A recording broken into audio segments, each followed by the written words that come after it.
சிந்தனை செல்வம். மாண்புமிகு பேரவை தலைவர் அவர்களே, தங்களுக்கு எனது முதல் வணக்கத்தை தெரிவித்துக் கொள்கிறேன். அழைக்கும் உங்கள் குரல் எங்களை எழ வைக்கிறது, மணியை அழுத்தும் உங்கள் விரல் எங்களை அமர வைக்கிறது. இந்த குரலுக்கும் விரலுக்கும் நடுவில் கசிகிற அந்த புன்னகை இருக்குல்ல, அதை மறக்கவே முடியாது. அந்த புன்னகைக்கு எனது நன்றியை நான் பதிவாக்குகிறேன். மாண்புமிகு பேரவை தலைவர் அவர்களே, தாயின் வயிற்றிலிருந்து மனிதர்கள் பிறக்கிறார்கள். ஆனால் வரலாற்றின் தாகத்திலிருந்து தான் தலைவர்கள் எழுகிறார்கள். அந்த அடிப்படையில் தேசத்தின் தாகம் தணிக்கிற வகையில், தமிழ் சமூகத்தின் தாகம் தணிக்கிற வகையில் தலைவராக, பேராளுமையாக, கொள்கை இமயமாக எழுந்து நிற்கிற, உடன்பிறப்பு என்கிற சொல்லால் நம்மை வழிநடத்தி கொண்டிருக்கிற மாண்புமிகு தமிழக முதல்வர் அவர்களுக்கு எனது நெஞ்சார்ந்த நன்றியை நான் காணிக்கையாக்குகிறேன். முதல்வர்களை உருவாக்கி விடலாம், ஆனால் தலைவர்களை யாரும் உருவாக்கிவிட முடியாது. தனித்தன்மையோடு தலைவர்கள் எழுகிறார்கள். தேசம் ஒரு நெருக்கடியை கண்டிருக்கிறது. அகப்பகை புறப்பகை என்று சொல்வார்கள். புறப்பகையாய் இருக்கிற அந்நியர்களை நாம் விரட்டி விட்டோம். அகப்பகையாய் இருக்கிற மனிதர்களை சாதியால், மதத்தால், இனத்தால், மொழியால், மாநிலத்தால் பாகுபடுத்தி சனாதன பாசிசமாய் இன்று வெறுப்பு அரசியலை தாங்கி வருகிற அத்தகைய சக்திகளை எதிர்கொள்ளுகிற இந்த அகப்பகையை எதிர்த்த களத்தில் தமிழ்நாட்டிற்கு மாத்திரமல்ல, இந்தியாவிற்கே வழிகாட்டுகிற தலைவராக மாண்புமிகு தமிழக முதல்வர் அவர்கள் எழுந்திருக்கிறார்கள். மாண்புமிகு பேரவை தலைவர் அவர்களே, ஒரு கரிஷ்மா இல்லாமல் லீடர்ஸ் இருக்க முடியுமா? ஒரு பொதுவான கேள்வி. நம்முடைய மாண்புமிகு முதல்வரிடத்துல பல்வேறு விதமான கரிஷ்மாவை நான் பார்க்குறேன். அதில் ரொம்ப முக்கியமா காலத்தின் அருமைகளை சுருக்கமாக சொல்லுறோம். ரெண்டு, ஒரு எக்ஸ்ட்ரீமா, அதாவது இரு திசைப்பட்ட, இரு துருவங்களை கொண்ட ஒரு கரிஷ்மாவை நான் பார்க்குறேன்.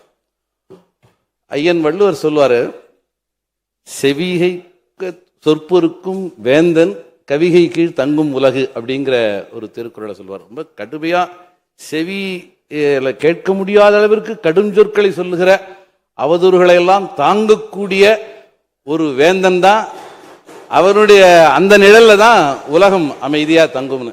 ஏன்னா எல்லார் மேலையும் விழறத அவர் தாங்கிக்கிறாருன்னு.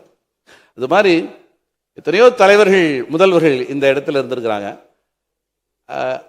பேரறிஞர் அண்ணா முதற்கொண்டு பல தலைவர்களை வரலாறு கண்டு இருக்கிறது.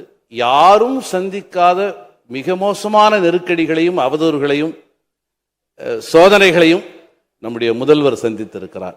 எல்லாவற்றையும் மிக இயல்பாக தாங்கி கடந்து போகிறார். அது அவருடைய பெரிய கரிஷ்மாவா நான் பார்க்கிறேன்.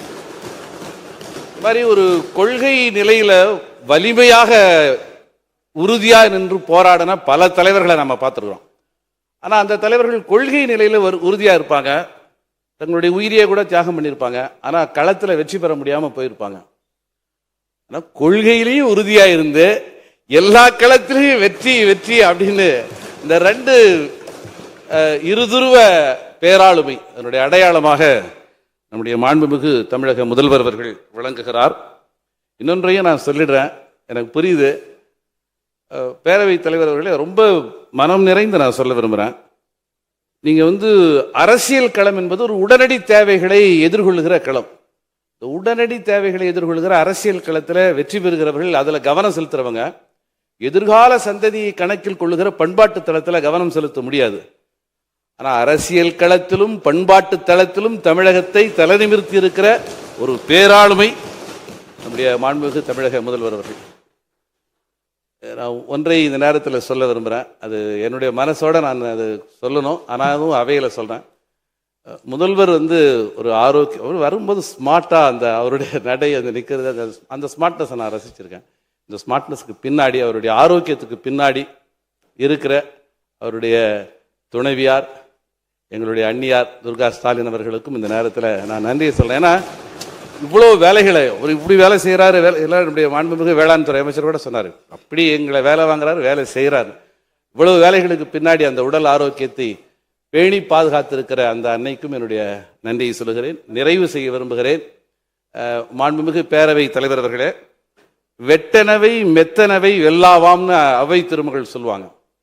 வலிமையானதெல்லாம் எல்லாத்தையும் வெற்றிடாது. அதுதான் அதனுடைய அடிப்படை. வேழத்தில் பட்டுருவும் கோல் யானையை தைக்கிற அந்த அம்பு பஞ்சில் பாயாது. பஞ்சை அது குத்த முடியாது அப்படின்னு சொல்லிட்டு அந்த அவை திருமகள் என்னன்னு சொல்லுவான், நெட்டிருப்பு பாறைக்கு இருப்பு பாறை, இந்த கட்டப்பாறைக்கு நெட்டிருப்பு பாறைக்கு நெக்கு விடா பாறை. இந்த இடத்துல பாறைங்கிறது கல். இந்த பாறையால குத்துனா கூட கல்லை ஒன்றும் பண்ண முடியாது. ஆனால் பசுமரத்தின் வேருக்கு நெக்கு விடும் அப்படின்னு அழகா தமிழ் மகள் அவை சொல்லுவா. பாஜக என்கிற பாறைக்கு தமிழ்நாடு வழிவிடாது.